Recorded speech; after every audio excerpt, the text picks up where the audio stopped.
Hello lovely people, I hope you all are doing well. I wanted to answer a comment that someone made in one of my videos about processing emotions. They said that they were processing their emotions and it's been years and they're still feeling the same emotions and how long will it take? So basically, if this is you, if this is your case, you've been feeling the same emotion for years, then actually you're not processing your emotions, or that emotion in particular. You are actually living in it. And it's very likely that that emotion has now become an emotional addiction. And there could be many reasons, for this. Number one, you could be judging the emotion. You could be judging yourself for having it. And when you are in judgment like that, when you're not accepting that emotion, then you're already in resistance to that emotion. And there's no way that you can process that emotion if you're judging it, if you're not accepting it. Two, you could have unconscious justifications for holding on to that emotion that you may not be aware of. So you'll need to work your way through that and discover what that is.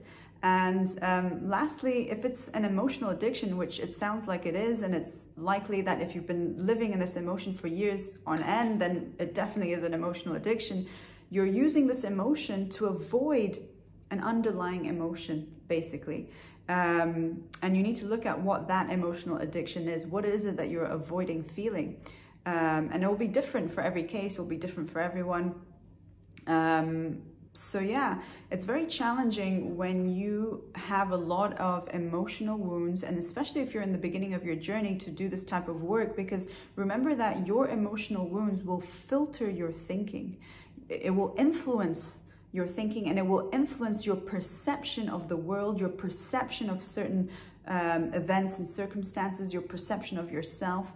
So you're constantly seeing things through the filters of your wounds. That's why, if you can, I always recommend you get help, especially in the beginning of your journey. Once you've done this, for a few years and you feel comfortable and confident, then you'll be able to do your own inner work.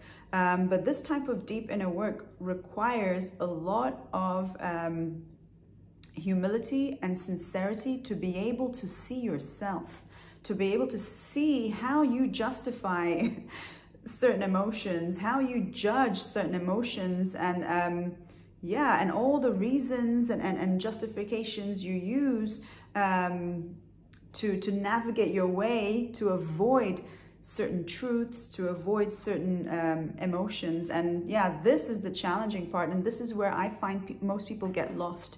So really, it's best that if you are stuck, and if you've been stuck like this for years, it's best that you get help from someone, obviously, that has gone through what you have gone through, so they will be able to see where your blocks are, where your blind spots are, and guide you basically to have the breakthrough that you desire.